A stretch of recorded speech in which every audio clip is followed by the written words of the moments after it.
programming such as this so that we can begin to talk about and think about underrepresented groups in our industry, have the conversation, and we are thrilled today to have Despina Strategakos with us here today, who has written Where Are the Women Architects? If you do not have her book, I highly recommend that you purchase it or borrow it and go through it. It's a fantastic book.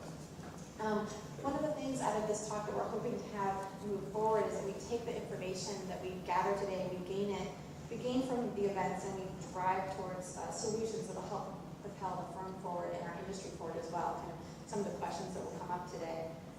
So without further ado, I will introduce Despina to all of you. I have a quick bio insert that I do need to read because she's done so many wonderful things that I don't want to miss one of them. Despina is an architectural historian and writer, passionate about the intersections of architecture and power. She is a professor at the University of Buffalo's School of Architecture and Planning and is an interim vice provost for inclusive excellence at the University of Buffalo. She has been published widely on issues of diversity in architecture, and in 2011, she went on into collaboration with Mattel on the development and launch of Architect Barbie and the Barbie I Community series, which you read in her book. But before I hand the microphone over to Despina, I really wanted to take a moment to thank Jenna Wilkett in our office. She has been a student of Despina's. She spent a lot of time and energy of her own time bringing this programming forward, and we really want to thank her for that. And my hope is that we can inspire the same type of personal commitment across all of our offices as we continue to identify opportunities to evolve our organization. So with that, I will turn it over to Hi everyone, here and out there. I'm thrilled to be here, and I'd also like to thank Jennifer for making this possible. Jennifer is a graduate of my Gender and Architecture seminar, and if you read the introduction at the end, I thank the students in that seminar for inspiring me to write the book, and Jen was one of them. So I'll be talking this afternoon about the status of women in architecture and their long struggle to achieve equity as full partners in their professional community. And I'm going to start with how I began down this path of writing about diversity in architecture, what I learned from history, and end up exploring some of the themes from my new book, Where Are the Women Architects? So my interest in these issues began with a radio show interview. I was living in Montreal. It was the early 90s, and I was taking a break from my academic studies in architectural history to work in a museum. There was a major exhibition on modernism, including the Bauhaus, the celebrated school of modern design that opened in Weimar, Germany in 1919. And in tandem with the exhibition, a local radio station interviewed a man who had studied graphic design at the Bauhaus in the late 20s, and he was in his 80s at that point. So I'm listening to this interview, and he brings up the great parties that they had had at the Bauhaus and all the female students that he had danced with. Now, by that point, I had taken courses on design history, I had read about the Bauhaus, but I had never heard about these women. And on the screen, you see some of the female students at the Bauhaus in a building designed by Walter Gropius, the school's director in 1926. So my mind filled with questions. Who are these women that he's talking about? Why don't I know about them? Why has no one told me about them? What's their history?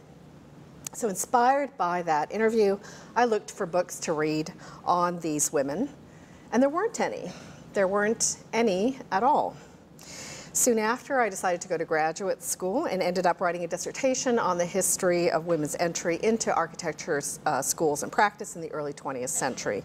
And what my research revealed was a deep resistance from the architectural profession to women and to qualities associated with the idea of the feminine. And I'll quickly go through some of the chief objections raised to women's efforts to integrate the field. Now, cultural ideas about female bodies played a central role in resisting the entry of women in architecture. And on this screen, you see a female builder photographed in 1910 making repairs to the roof of Berlin's City Hall. Women, it was argued, were essentially reproductive, bound to the physicality of their bodies and of life. Architecture, by contrast, required intellectual capacities of a male thinker who could rise above materiality. This left the question, however, of how to explain those few women who had succeeded in establishing themselves in architectural practice. In 1908, Karl Scheffler, an influential German architectural critic, argued that women who violated their biological nature to become architects ended up transgendered in the process, developing masculine traits and male sexual desires. They also became sterile and thus were unable to have children. So in other words, women who became architects did so at the cost of their feminine and maternal natures.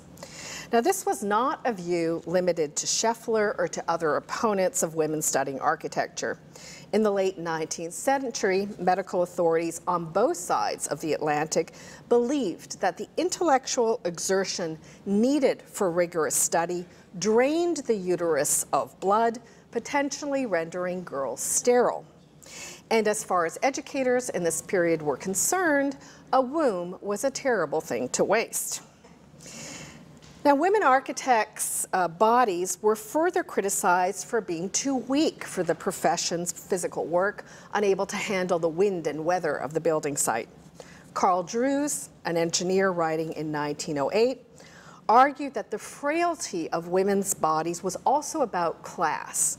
Women who studied architecture in the early 20th century were overwhelmingly from middle or upper class backgrounds. Drews argued that it was precisely these women who were least able to toil, having gone soft in comparison to women from the lower classes who were used to physical labor. Moreover, contemporary medical discourses on female hysteria treated swooning as a trait common to middle and upper class women, a dangerous prospect for those needing to climb ladders and work at great heights.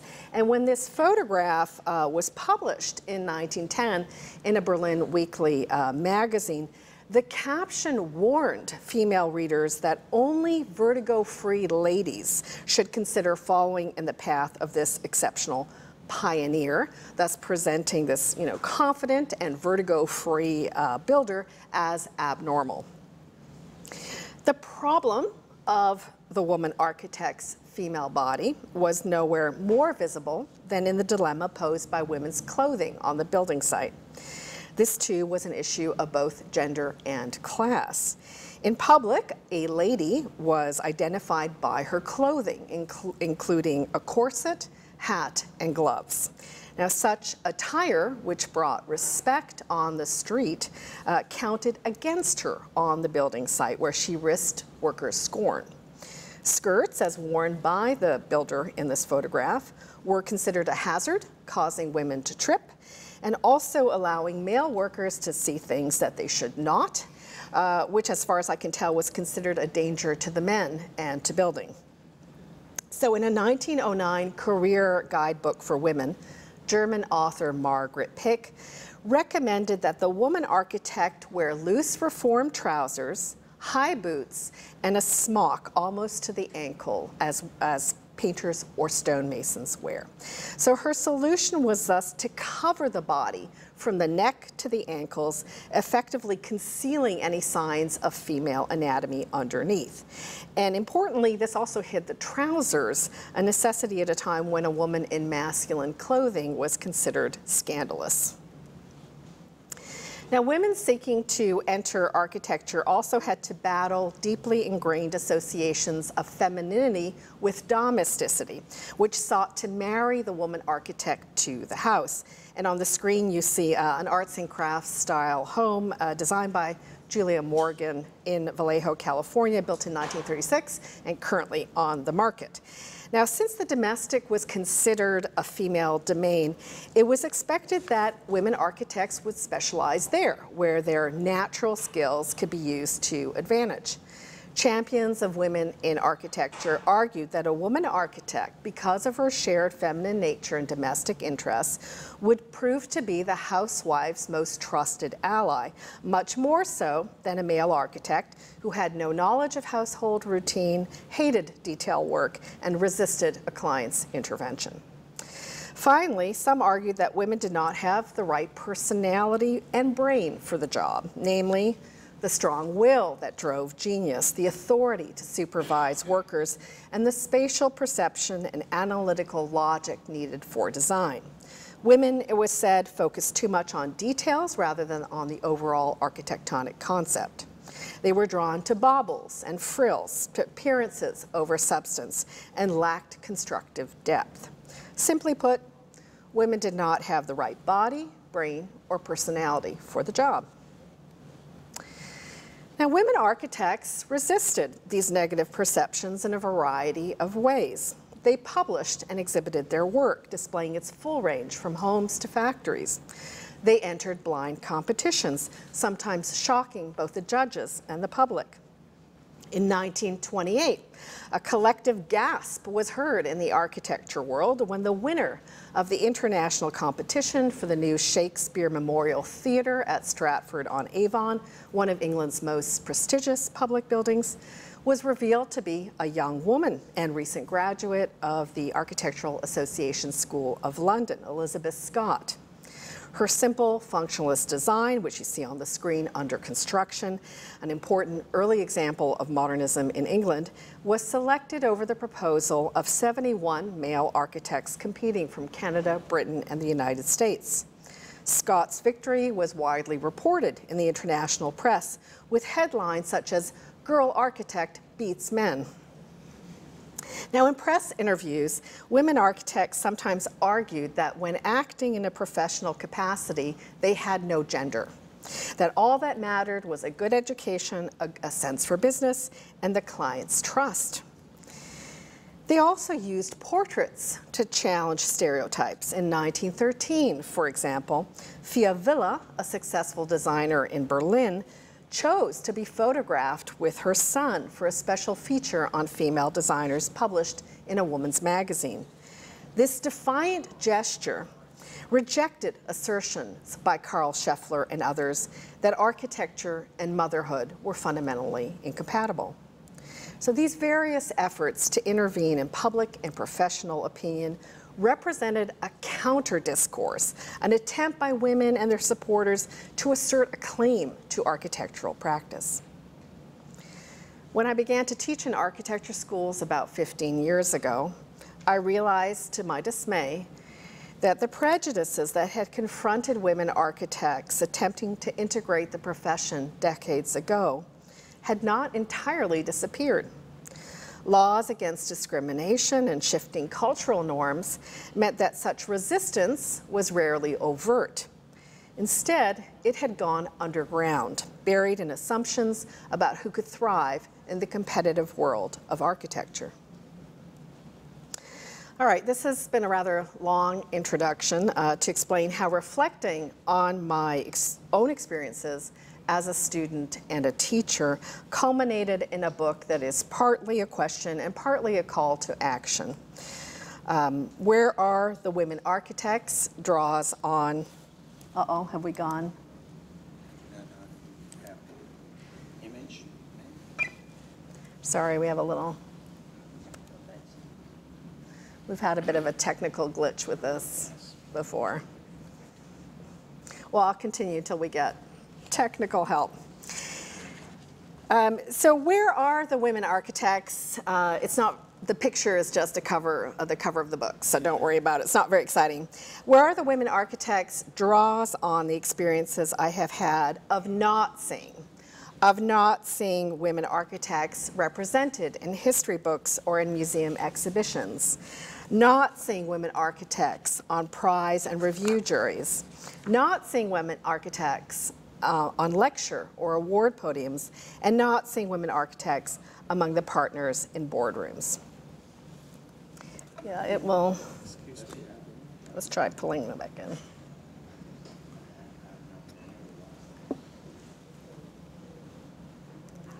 Some screen. It wasn't mounted. All right. Let's try this again. The old try the, no. We had it there for a minute. It's okay. There's nothing particularly exciting yet on the screen. So let's continue on and hopefully we'll get this addressed.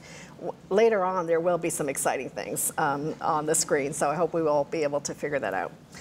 All right, so this issue of not, my experiences of not seeing women architects in a certain kind of critical positions is nothing new. I'm not the first one to make these observations. The experience of noticing and wondering about the absence of women architects has, in fact, its own very long history, and it dates back 150 years to the later 19th century when women began to pursue higher education and careers. And as women began to enter traditionally masculine professions such as medicine and law, there was one profession that really seemed to resist these advances, and that was, unfortunately, architecture.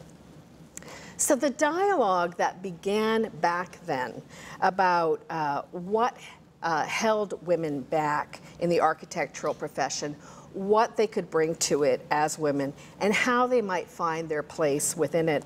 That dialogue has continued to the present. Now, whether we will keep asking these questions over and over again is what prompted me to write the book. And specifically, we're going to take a short technical break. You want to come try? Yeah. I'm just trying this. All right. While you do that, I'm going to keep talking. All right, yeah.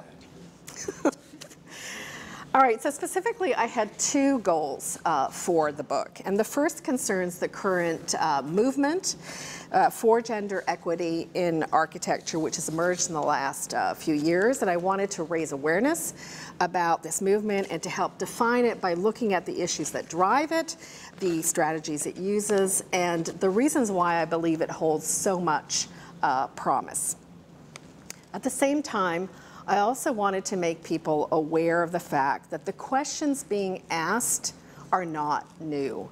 And I felt it was important to track and bring to light this dialogue that has haunted the architectural profession in a cycle of acknowledging and then abandoning its gender issues for a very long time.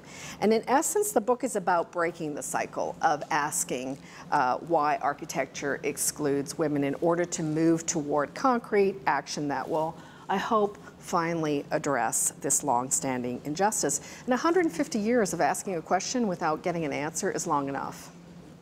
So the conditions that have given rise to the concerns about the status of women in architecture are clear enough. And here I'm going to wait actually to see whether we can get things. Looks like we've gotten things back up because we do have some numbers. Okay, it's like, don't touch anything. All right. Never dull. So,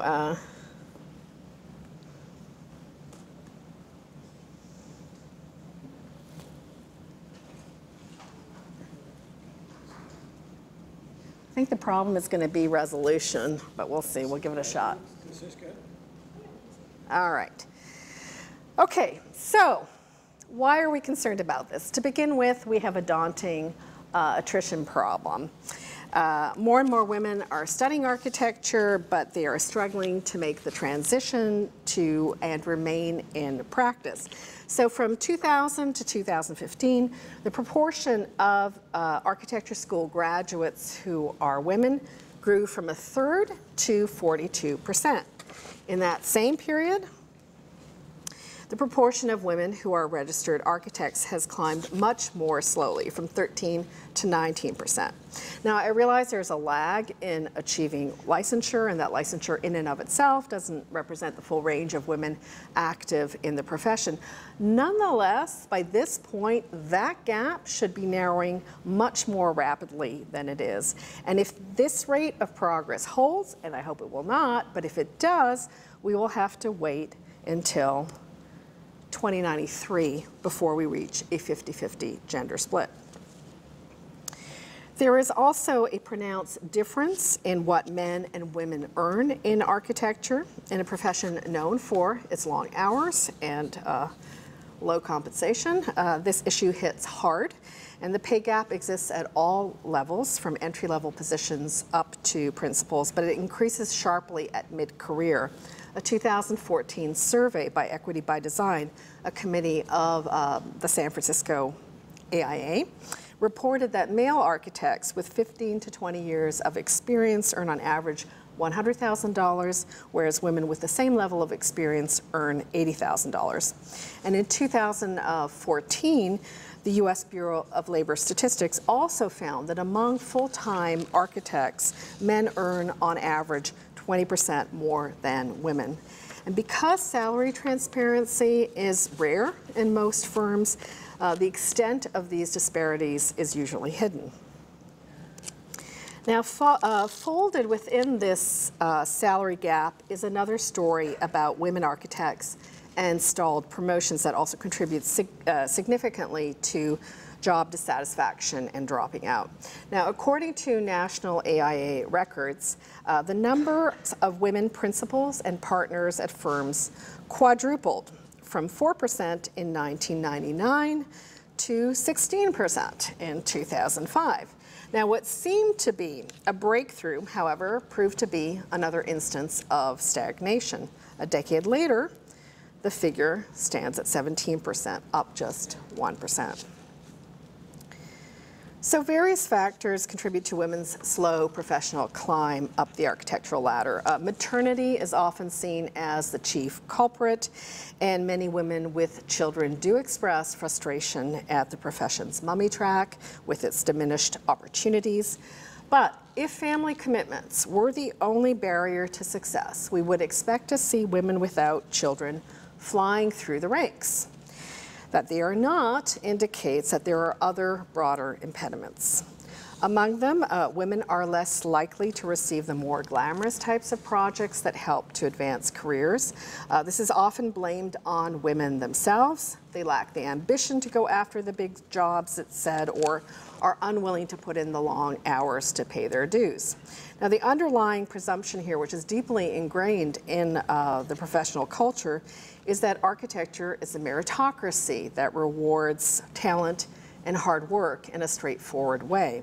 Now, women who share that belief and commit themselves to architectural practice without seeing professional returns are apt to lose confidence and to blame their own abilities. Mentoring can make a critical difference.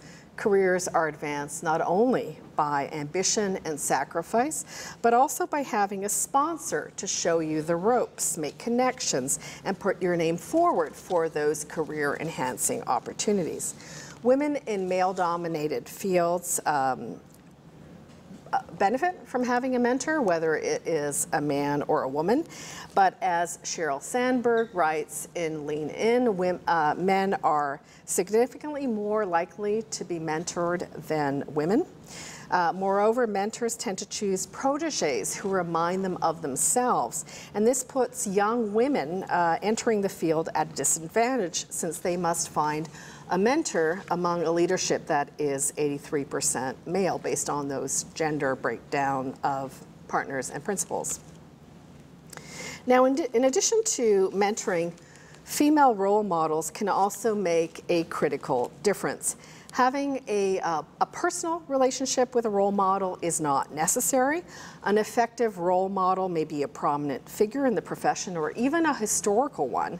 Role models boost self-esteem by countering negative stereotypes that cast doubt on a person's abilities to perform well in the profession. They increase motivation for career advancement and success. They foster a sense of identification with a field, combating alienation.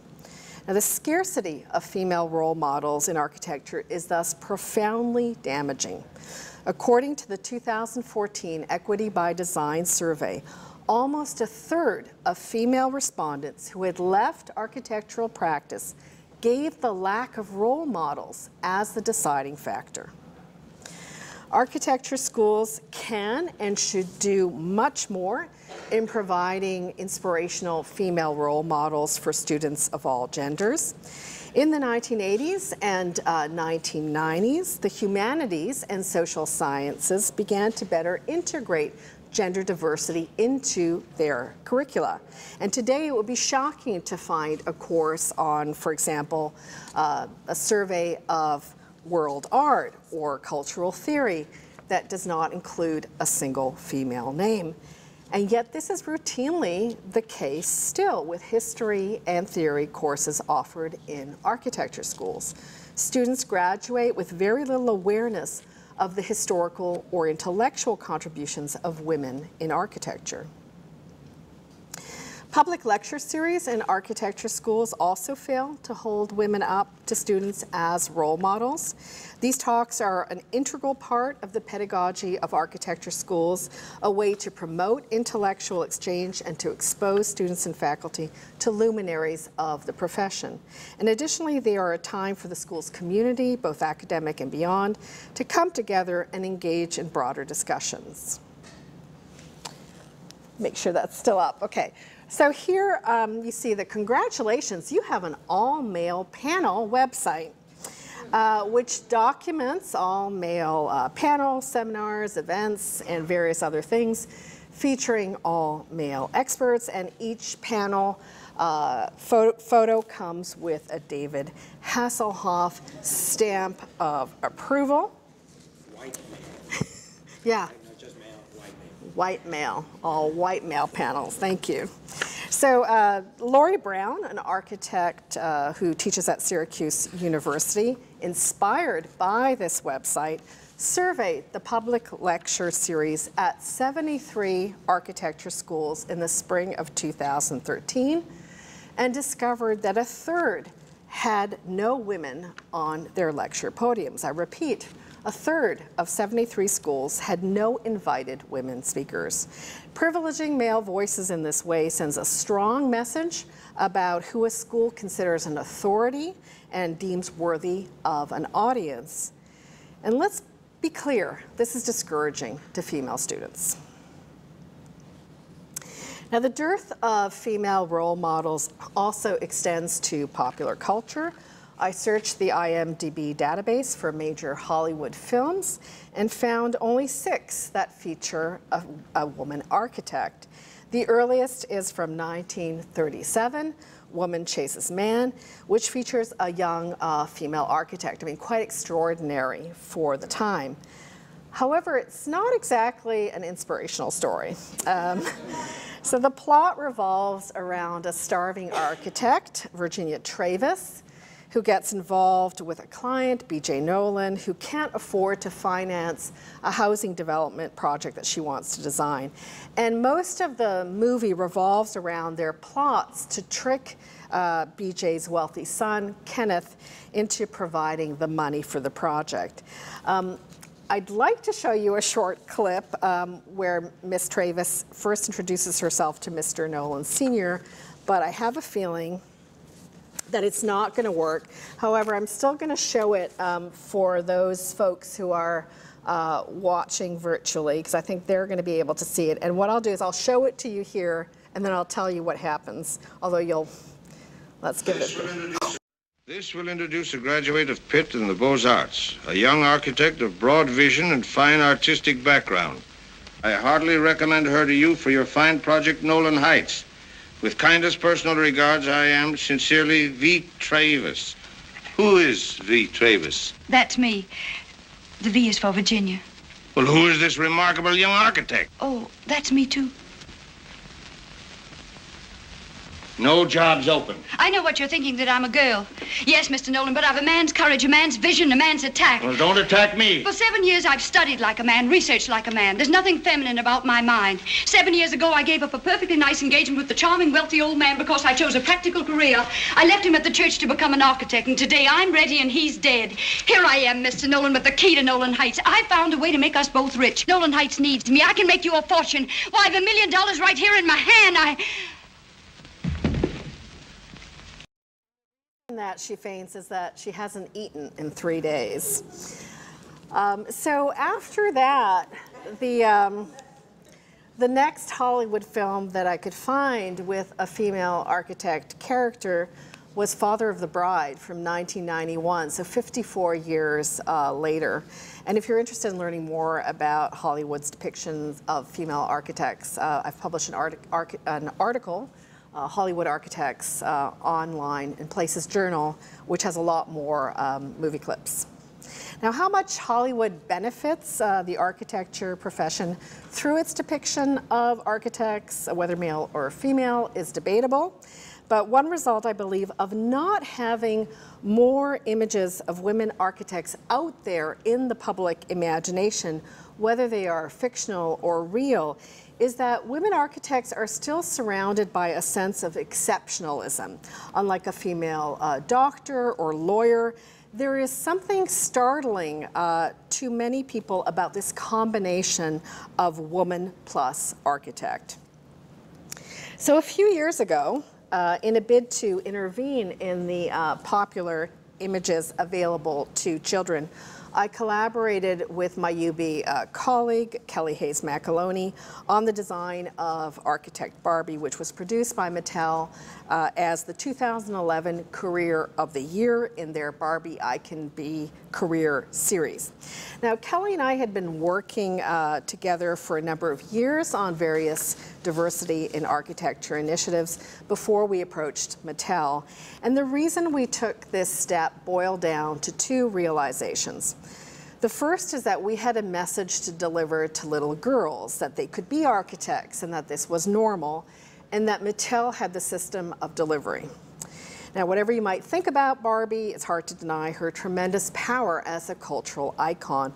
Girls are proprietary about her. They know the doll is just for them. And whatever Barbie does, she brings it into the sphere of women. She has the power to make things seem natural to little girls. And it was that power that we wanted to harness. Now, the second thing that we realized is that Barbie's uber femininity could be very useful in our desire to playfully confront some of the stereotypical ideas of what an architect is.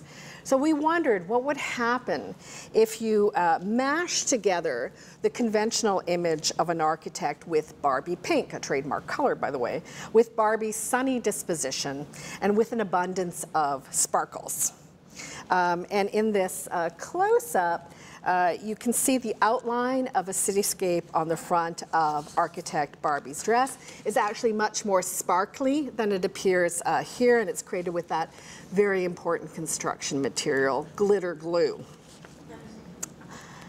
But Architect Barbie actually has a political beginning. In 2006, I was invited to take up a fellowship at the Taubman School of Architecture at the University of Michigan.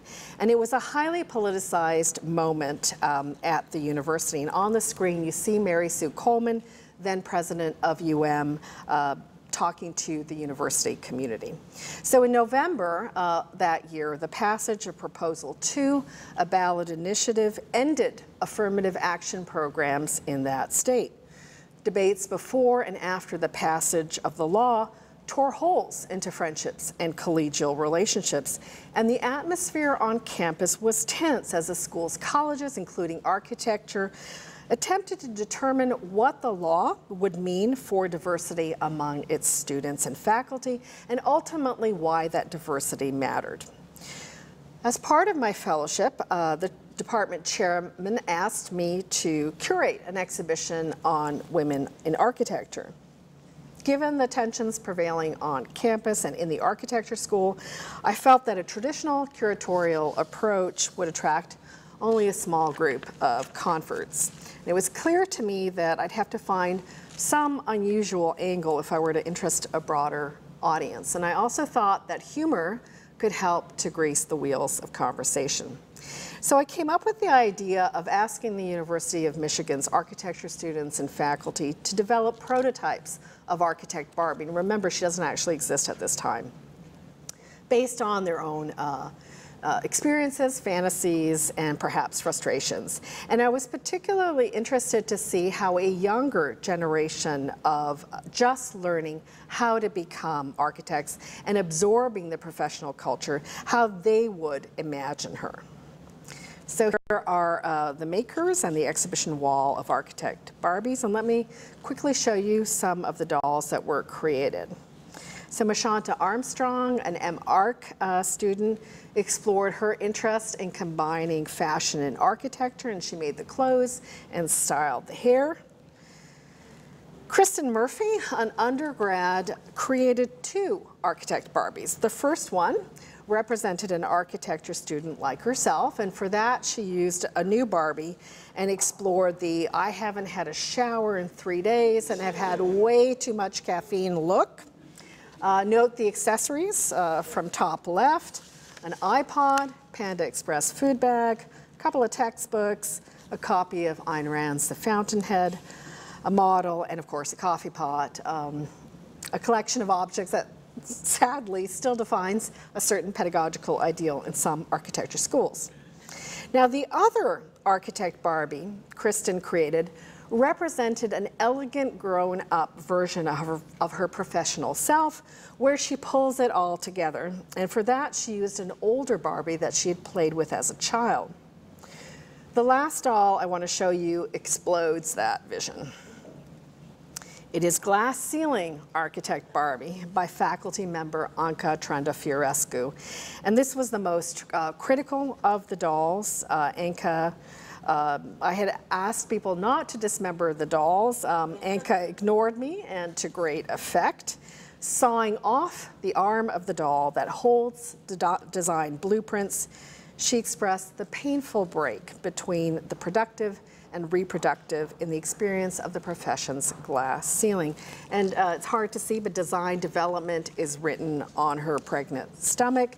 Hanging off of her foot is a baby, and around her project baby monitors, bottles, and toys. You'll also note that she only has 1 shoe. And here is another view. Well, collaborating with Mattel, as you might imagine, was a little different from that exhibition, but the use of Barbie's uber femininity as a critical wedge directly inspired the design. The trademark version of Architect Barbie was officially launched in May 2011 at the AIA National Convention in New Orleans. And here you see the Barbie booth in the expo hall, and we also had old and new versions of Barbie's Dream House. Working together with Mattel and the AIA, Kelly and I developed workshops for 400 girls recruited from local schools and girls' clubs. The workshops, which were led by women architects, had 3 components. So an introduction to what an architect does, a discussion of the work of past and present women architects, and on the left you see Donna Carter, based in Austin, Texas, discussing her work, and then an exercise to redesign Barbie's dream house. And the exercise focused on teaching the girls basic skills for drawing floor plans and encouraging them to explore their ideal domestic environment. All of that material is posted on the AIA's website, and there have been a number of workshops since, including this one in Jacksonville, Florida in 2015. So after the launch, adults also got into the fun. Architects took to social media to subject the doll to a thorough design critique. Some gave her a helpful makeover, usually favoring black clothes. The attention she received was really totally nuts. By the end of the year, there had been more than 300 media stories about her and 20 television segments. She was even a question on Who Wants to Be a Millionaire. She was debated on Facebook, LinkedIn, Twitter, and in the comment sections of countless blogs. So the social media furor that architect Barbie unleashed was an early sign of what would emerge to be a defining characteristic of the new wave of feminism in architecture, its digital activism.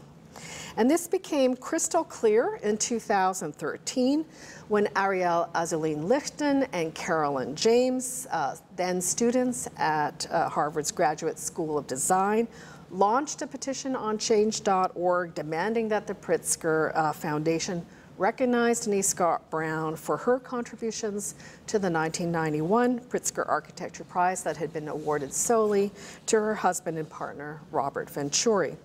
The petition has garnered over 20,000 signatures globally and significant press attention, raising awareness of the bias faced by even the most prominent women architects. And although it has yet succeeded in moving the Pritzker Foundation, the petition has compelled other elite prize givers to rethink their processes. The AIA, pressured by its members, changed its rules to allow 2 people to compete for its gold medal. In 2016, Venturi and Scott Brown became the first joint winners, making Scott Brown the first living female laureate in the prize's 109-year history. And Zaha Hadid also became the first solo woman architect to win the Royal Institute of British Architects gold medal that year. Online activism is also transforming another venue that has routinely excluded women architects, Wikipedia. In my book, I write about the invisibility of women architects on this hugely influential website and the bias of male editors against entries on women's history. I also look at the rise of Wikipedia editathons, a recent phenomenon of collective writing and editing interventions that have this a phenomenon that has been surprisingly effective. I participated in a global editathon in October 2015 at the Guggenheim Museum in New York, which resulted in over 172 new articles and increased women in architecture content on Wikipedia by 38%. But architecture's new feminist activism is not just happening online.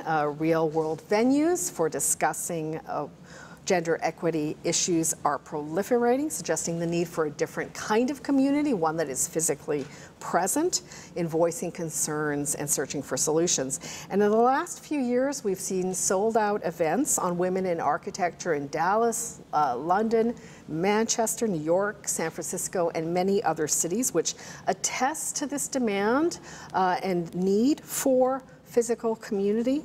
New advocacy groups for women in architecture, such as Equity by Design in San Francisco, and one of their events is pictured here. Architects, with 2 X's, based in New York, are also flourishing and attracting not only women, but also a younger generation of men who see gender equity as their issue too. And these groups join older organizations such as the Organization of Women Architects in San Francisco, which was founded 46 years ago, and the Beverly Willis Architecture Foundation, founded 17 years ago, which kept the fires burning when all too few people were actively involved in the struggle for gender equity. Okay, so to conclude, where do we go from here?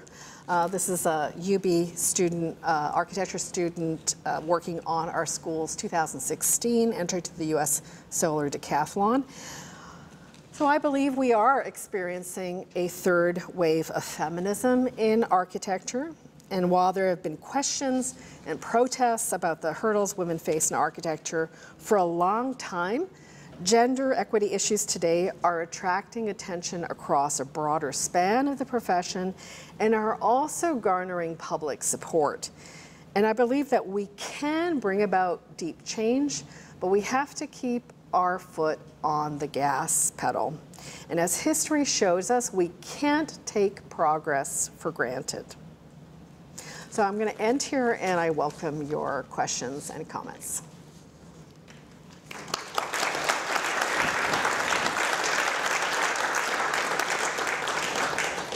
So this one first, I want to thank you for the fantastic talk. I'm excited for the speaker to speak. It was fantastic.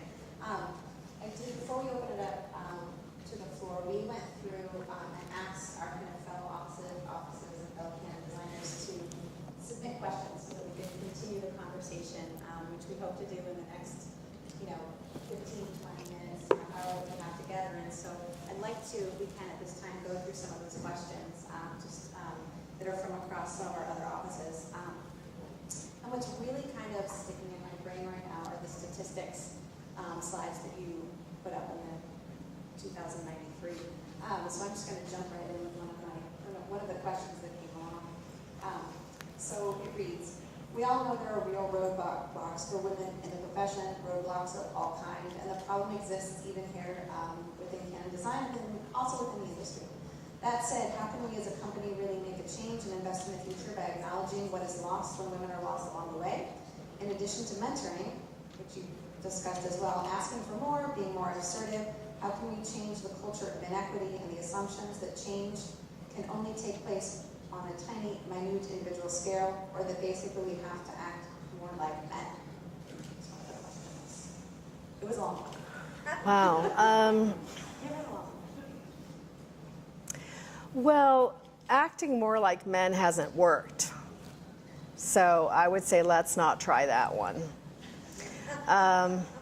And also, what does that mean? I might ask. I've talked about some of what that has meant historically, but I think that there is this younger generation that is pushing for change. Again, I want to emphasize that it's both women and men, and that questions of what practice will look like and what they're interested in is shifting. And so I don't know that the young men of that generation are interested in sort of acting like the generation, let's say, of, Frank Lloyd Wright, or not that he's, but so I think that there's, even young men would sort of wonder what that means.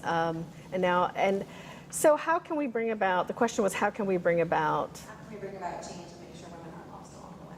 I think it's kind of at the heart, pace and scale. Well, I think most firms, including this one, don't want to lose their talent. And in the book, I talk about that loss of talent as a tragedy.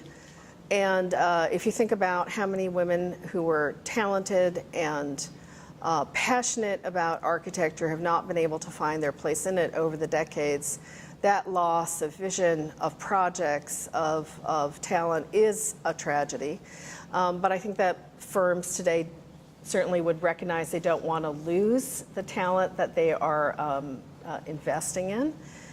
So I think there isn't one single solution to that question.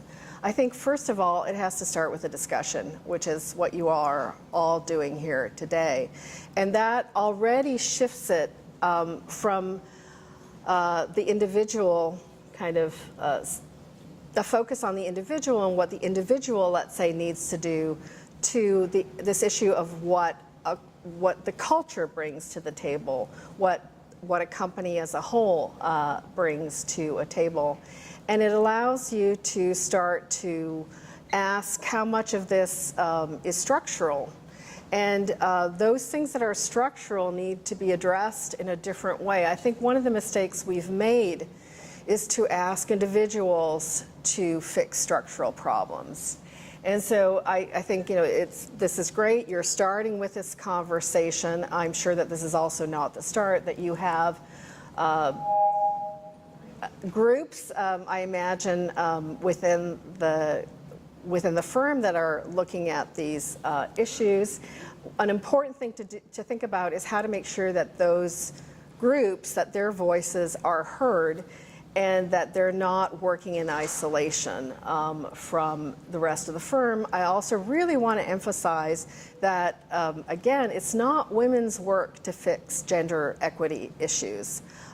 This is everybody's problem, it's everybody's concern. And so asking, for example, a group of women to work on these issues, well, that's okay, but I mean, what do you do with that? Are their voices going to be heard? Is that going to become the basis for a broader cultural change or structural change? So I think thinking about your process moving forward is very important. You also need to have some sense of where you're at. So, you know, have you done a cultural survey, a climate survey, in terms of an anonymous climate survey? Have you brought someone in to ask how people are doing here, where the issues are, where they're feeling like they're not able to maybe voice issues or go forward? So you need to start off just knowing where you're at. Once you have that information, then you need to, you know, think about how to translate that into policies. And I really believe it's very important to think about structure. Because if you have a group of people who are advocating for change, and it's limited to one voice or three voices, what happens when those voices are no longer there? And this is something I think about a lot, because I am often, or have often been, the person raising these issues in the room. First of all, that gets really tiring, I have to tell you, as an advocate, having to always be the one to point out you know, these issues of gender inequity. But secondly, I think about what happens if I, you know, move on, or if my colleague who raises these issues moves on. Who's going to be the voice? And so I think it's really important to think about, once you have a baseline, once you know what your goals are, I should have added that, know where you want to get to think about implementing structural changes so that doesn't depend on any one individual. It doesn't ask any one individual to kind of fix the problem. Sorry, that was a long answer. But. That's a long question. That was good. So in kind of thinking through a little bit about the architect Barbie in that piece, one of the things that came up, one of the questions that came up, and there were several that came up about this, is that it was surprising kind of the divide amongst women architects on how to address gender equity issues. And as we kind of talk about this, how do we set goals, how do we move forward, how do we think about our structure, this also pulls into the same series of questions. How do we respect these different perspectives while advancing the conversation? Great question. Just as we kind of recognize the diversity in men, we have to recognize the diversity among women as well. And one of the surprising things to come out of Architect Barbie and that social media furor was that the debates that were happening were often, first of all, they were quite heated. So she was bringing things up that needed to be talked about, but the debates were often not between men and women, but between women of different generations. And what emerged was that women of different generations had different ideas about empowerment, about what the feminist movement meant, how one is a good feminist, and they were really butting heads. And it was distressing, I have to tell you, to see that kind of emerge. But at the same time, I felt it was really important to acknowledge that it was there and to think about how we support one another across these kinds of differences. And they won't just be generational, but it's very important not to assume that all women have had the same experiences, that all women speak with the same voices, and to recognize that diversity as well. So thinking about this, one of the things that you had started to mention was that kind of the younger generation, I think, in terms of some of the issues, some of the younger men coming into the profession are also seeing gender equity as their issue. And I know there are many men that we work with who also see this, so kind of all ages are also kind of thinking in this way. One of the questions we received was, what are ways to focus on equity and equality opportunities for women which do not alienate men from supporting us through our careers with this issue? Well, that's a good question because it's about really bringing people together around those goals, right? About how do you identify your goals as a community to try to bring people together around a common vision about equity in your firm. And I do think it's important to recognize, especially for this younger generation, that increasingly the issues that used to be perceived as women's problems, women's issues, are being perceived by young men, as I said, as their issues as well. So, for example, life-work balance. As our ideas of fatherhood have changed and fathers are wanting to be more active in raising their children, they also are not so interested in those 12-hour work days. So I think that there are ways in which we can come together around common goals. And I think getting there will also, again, think about your process. I think it will be much more effective if you come together as a community to define those goals than to ask a small committee, for example, to define them. So this one is a little bit different. How do you begin a conversation with someone in a leadership position that does not see gender inequality as an issue? Wow, okay.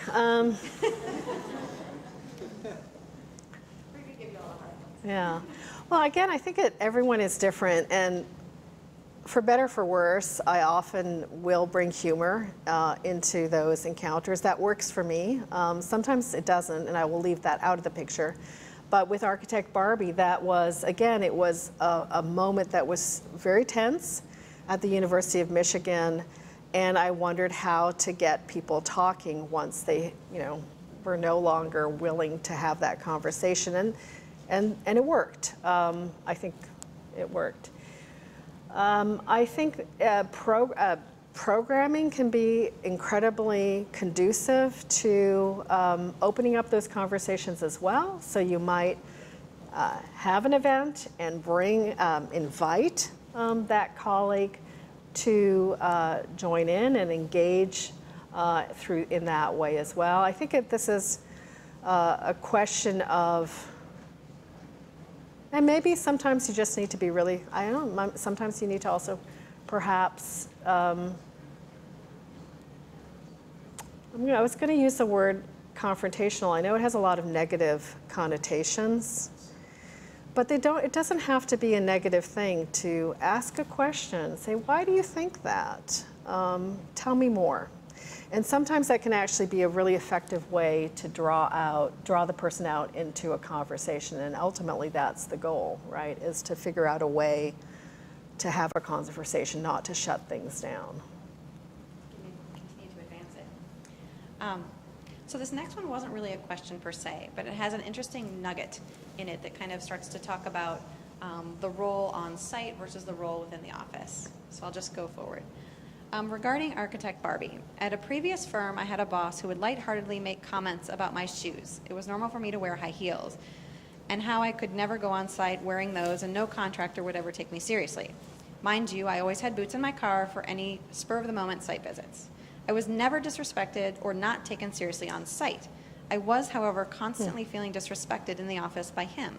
When I received Architect Barbie as a gift, I brought her in and said, "See, look, an architect can wear heels." Oh, that's fun.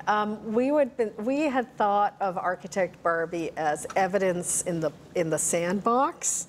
That if we kind of imagine maybe a little boy and a little girl playing in the sandbox and building things in the sand, and maybe somehow the little boy saying, you can't be an architect, and there would be Architect Barbie as the evidence that little girls can do that. So apparently it can also work in the architecture office. I mean, that's really interesting to think about, because often what I hear is a little different from that, which is that the construction sites tend to be a place where you get more overt sexism, but that it's easier in a way, I've been told, to come up with strategies for that because it's overt. You know, you're kind of ready for it. You might deflect it with humor or in other ways.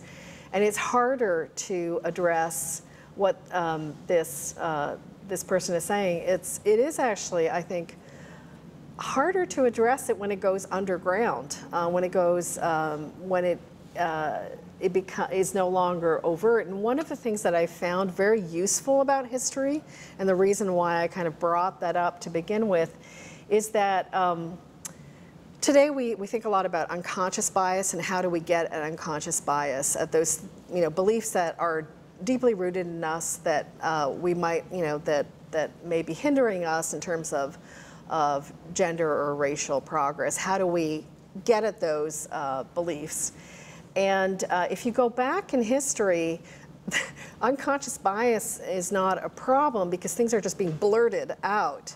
And so I think that knowing your history is also very important in being able to, when these subtle things are coming up, being able to sort of point to where that's coming from and to show that it's constructed and not natural. Yeah, I don't know if that answered the question or if it was more of an observation of the power of architect Barbie. I think it was a good answer. So I think we'll go through kind of our last question, and then I'm assuming you guys here also have questions as well. So our last one, and I think you've really kind of covered some of this territory, but just in terms of kind of a recap to kind of where we are. The question is, it's no secret that the AEC industry has a diversity problem. And this issue goes beyond gender into issues of race and socioeconomic background. There's been a lot of discussion around the pipeline issue and not enough diverse talent coming into the profession. That said, what responsibility do you think large firms and others have to further cultivate that pipeline, either by intervening early on in education or providing relatable mentors to young aspiring designers? Does that look like a scholarship, an endowment, or something else? I don't know if I got all of that question, but I think for me this gets back to the issue of structure and how do you put structures in place so that that process of professional advancement is transparent and clear to everyone. And again, this is beneficial not just for women, but for everyone. So if I know, I want to be in that role in 10 years, how do I get from here to there? That should be very clearly laid out in your firm. There should be clear, not only transparency in terms of the steps needed to progress, but also I think it's important to not expect people to always have to ask for things. So, for example, one of the things we've done in the Department of Architecture at UB is that rather than wait for students to ask for mentors, we are now pairing them up from the very beginning, from day one, with a mentor. So if you can, I think, create those kinds of structures that are there from day one to help someone find their way along the pipeline, rather than leaving it to chance or to them being fortunate enough to find a mentor or those kinds of things, I think that will be enormously valuable. In terms of that pipeline, I would also emphasize how important it is to think about it starting from the sandbox. So if you're thinking about fellowships, I think it's great to think about, for example, university programs and fostering that, but you actually need to go further back and to look for opportunities, I would say, at the level of high school, if not before, to begin to mentor, to begin to create that pipeline through fellowships or other internships or other programs. And so these are, again, it's not just any one strategy, but really thinking about a long timeline, thinking about your employees when, this might seem a bit strange, but thinking about them when they're already in the sandbox, and what would you, what are the steps that you need to take to get them from there to partner? I mean, map that out. I think that would be really an interesting exercise to do. Sometimes we call that making sure you don't have an accidental career. Yeah. Is there anyone that would like to ask a question? Not to put anyone on the spot. I'll go ahead. Debbie Pease. I sit on the AIA board, and I am co-chairing the diversity committee. And I think we're going to be asking for your help. I know Tracy has spoken with you, so. We're meeting next week. Yes, Thank you good. for reminding me I need to find a room. Yeah, so one of the things we are trying to do is raise awareness, because I think, if you don't know that something's wrong, how can you fix it? So we would like to have a diversity symposium or some type of event. But what typically happens is the folks that are diverse show up to the event. But what we really want is to reach everybody, because that's when you can have that meaningful conversation.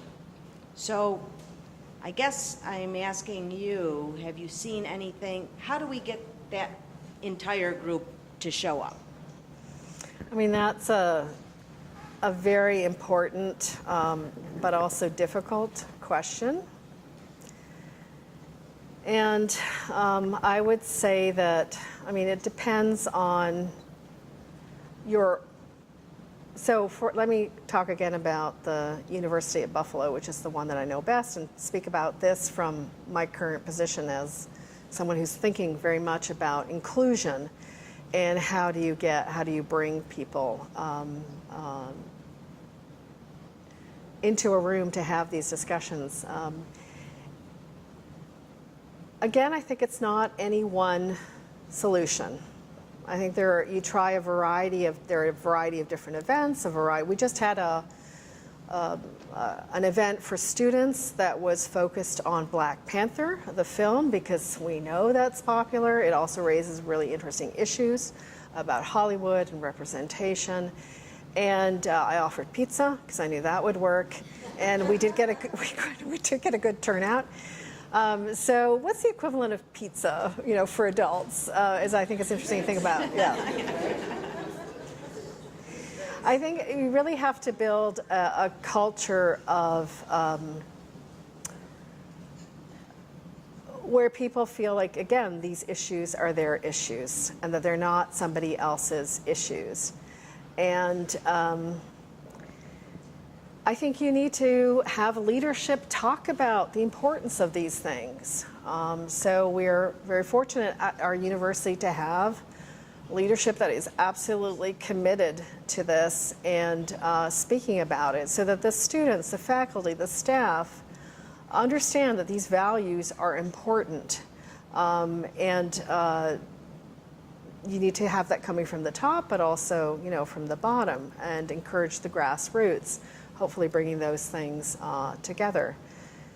I think you need to, we call it live your commitment.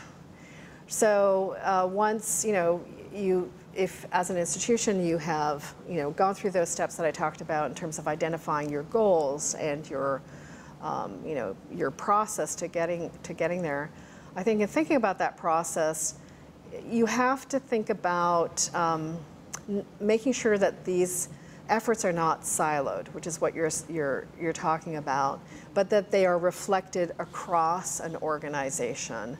So, for example, I've taught that gender and architecture seminar for many years, and I enjoy it. At a certain point, I realized that it was self-selecting, although there are increasingly young men who are taking the course. About a third of the course this semester is men. But what I started to do is realizing that kind of siloing effect was I also teach required surveys. So I started to bring the material into those surveys. So I think it's thinking about how to reach that broader audience. And again, there's no easy or single fix. But again, I'm very optimistic about the ability to do that, but I think it does require a commitment across the board.